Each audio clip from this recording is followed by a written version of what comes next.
3x minus one x square minus one. यहाँ देखिए ऊपर वाला जो न्यूमरेटर nx है ये denominator x square minus one से लोअर टर्म है, तो हम इसलिए इसको सिंपल तरीके से रिजॉल्व कर सकते हैं क्योंकि ये प्रॉपर फ्रैक्शन में लिखा हुआ है। तो हम इसको कैसे करते हैं, हम नीचे वाले टर्म को फैक्टराइज कर देते हैं। तो मैं यहाँ पे इसको फैक्टराइज कर रहा हूँ 3x माइनस वन और मैं यहाँ फॉर्मूला लगा रहा हूँ, ये मैंने फॉर्मूला लगा दिया और इसको हम करते हैं 3x minus one over x minus one और x प्लस। मेरे पास अब ये फैक्टराइज होकर ये दो टर्म्स आ गई और अब हम इसको फर्स्ट मेथड से यूज़ करते हैं और पार्शियल फ्रैक्शंस के तौर पे इसको हल करते हैं। तो मैं इसको ऐसे करता हूँ कि 3x minus one over x minus one x plus one, हम पहली टर्म को a over x minus one लिख देते हैं प्लस और b over x plus one. अब मैं पार्शियल फ्रैक्शंस अप्लाई कर रहा हूँ। यहाँ मेरे पास LCM x minus one x plus one है, मैं सारी टर्म्स को x minus one x plus one से मल्टीप्लाई कर देता हूँ। तो यहाँ मैं x माइनस वन और x प्लस वन एलसीएम ले लेता हूँ और मैं इसको मल्टीप्लाई करता हूँ, ये इससे कैंसिल हो जाएगा और x प्लस वन को इससे मल्टीप्लाई कर देता हूँ a से, और इसी तरह x प्लस वन से कैंसिल हो गया तो x माइनस वन को b से कर देता और ये मैं ऐसे लिख देता हूँ।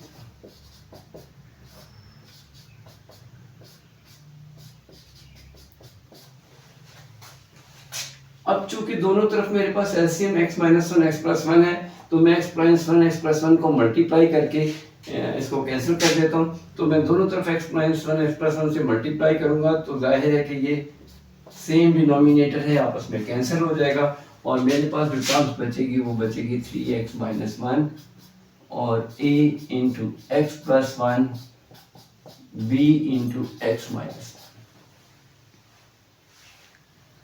अब ये मेरे पास इक्वेशन आ गई है और मैं इसको कह लेता हूँ वन।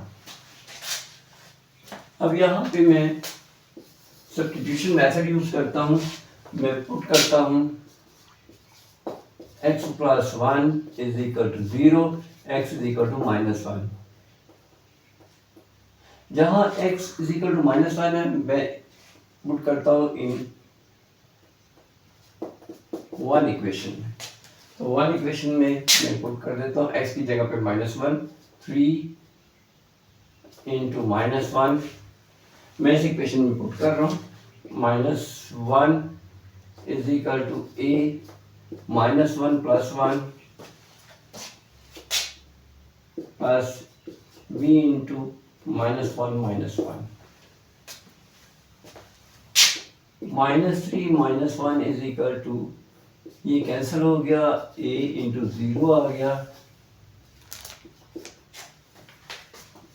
b माइनस टू आ गया, minus four is equal to, ये जीरो हो जाएगा और ये माइनस टू भी हो जाएगा।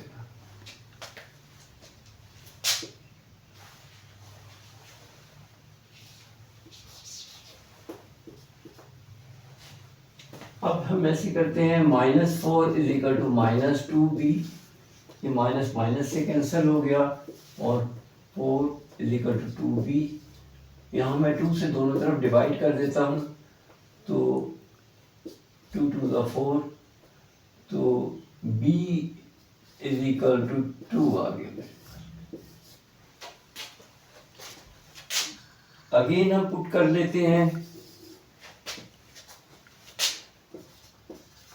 यहाँ मैंने पहले x माइनस वन को x प्लस वन को मैंने जीरो के बराबर पुट किया, मैं x माइनस वन को भी पुट कर देता हूँ।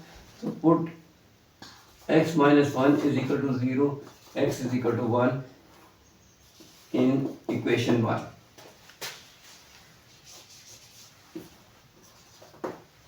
इक्वेशन वन में मैं अब x की जगह पर वन पुट कर रहा हूँ और यहाँ पे मेरे पास इक्वेशन वन ये लिखी हुई है, मैं इक्वेशन उनको यहाँ लिख देता हूँ एक दफ़ा फिर आपकी आसानी के लिए।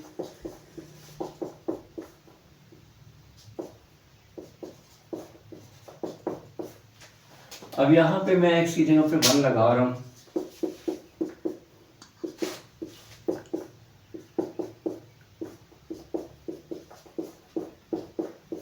ये देखिए ये कैंसिल हो गया, तो ये 3 × 3 - 1 is equal to a2 plus b into 0। क्योंकि ये टर्म 0 हो जाएगी तो यहाँ पे 2 इज इक्वल टू 2a आ जाएगा, और ये 2a इज इक्वल टू 2, और यहाँ पे हम 2 से डिवाइड कर देते हैं दोनों तरफ, तो 1 आ गया, a इज इक्वल टू 1। तो a की वैल्यू मेरे पास यहाँ पे 1 आ गई और b की 2 आ गई। तो मेरे पास जो पार्शियल फ्रैक्शन था वो ये था। अब मैं इसको आंसर की शक्ल में लिख रहा हूँ, 3x - 1 over x - 1 x + 1 is equal to a over x - 1 plus b over x + 1। तो मेरे पास इसका आंसर आ गया, a की वैल्यू 1 थी तो 1 ओवर x - 1, और b क्या 2 थी तो 2 ओवर x + 1। तो answer is 1 over x - 1 plus 2 over x + 1।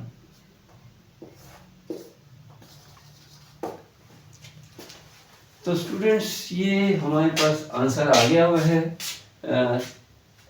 1 over x - 1 plus 2 over x + 1।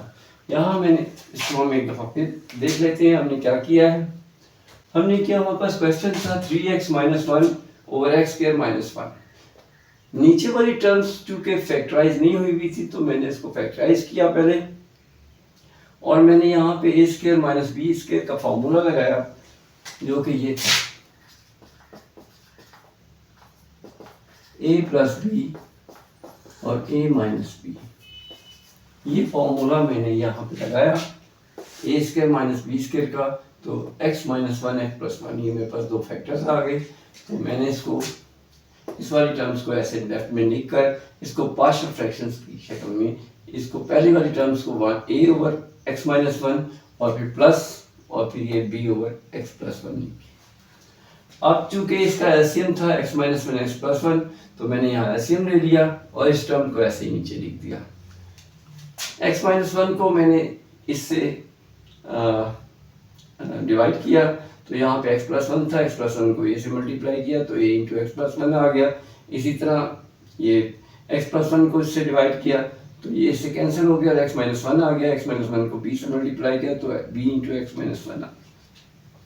क्योंकि मेरे पास डिनोमिनेटर में जो एलसीएम था वो x - 1 x + 1 था और इधर भी x - 1 x + 1 था, तो क्योंकि सेम टर्म्स थी तो मैंने डायरेक्ट कैंसिल कर दिया। लेकिन आप ऐसे कर सकते हैं कि इसको दोनों तरफ x - 1 और x + 1 से मल्टीप्लाई कर सकते हैं, तो ये आपस में ऐसे कैंसिल हो जाएगी। और इधर भी आप ऐसे ही कर सकते हैं, जो कि मैं लिख देता हूँ x - 1 x + 1, तो ये दोनों इस तरह से भी कैंसिल हो सकती है। चाहे ऐसे कर लें चाहे नीचे डायरेक्ट कैंसिल कर दें, वो एक ही बात है। तो अब आपके पास जो बचेगी टर्म्स वो 3x - 1 इधर से बचेगी और यहाँ से a x + 1 plus b × x - 1, इसको मैंने एक नाम दे दिया और इक्वेशन 1 कह दिया। अब इस इक्वेशन 1 को हमने रिजॉल्व करना था, तो यहाँ पे मेरे पास डिनोमिनेटर में x - 1 और x + 1 थे, तो मैंने यहाँ पहले पुट कर दिया x + 1 को 0 के बराबर, ये सारी टर्म को, तो ये मैं 1 उस साइड पे ले गया तो -1 हो गया, और इसको मैंने इक्वेशन 1 में पुट कर दिया जो कि मैंने ये ली थी। तो यहाँ जहाँ x है वहाँ मैंने x की -1 पुट कर दी। यहाँ पे चूंकि ये मेरे पास टर्म्स थी तो इसको मैं दोबारा यहाँ लिख देता हूँ आपकी आसानी के लिए।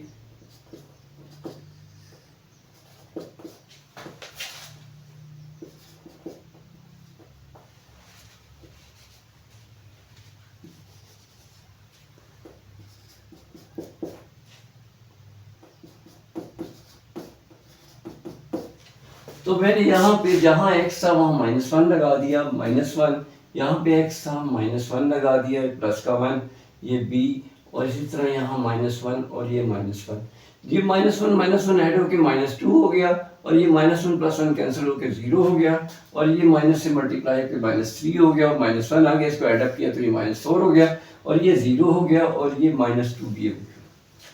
अब यहाँ पे चूंकि -2 भी था और ये -4 था, मैंने दोनों तरफ के माइनस को कैंसिल कर दिया और ये 2 से डिवाइड कर दिया दोनों तरफ, तो ये 2 से डिवाइड होने के बाद यहाँ 2 आ गया, 2 2 सा 4 होता है, और ये 2 2 से कैंसिल हो गया, तो b = 2 आ गया। तो हमारे पास b का आंसर आ गया, b का सॉल्यूशन सेट आ गया 2।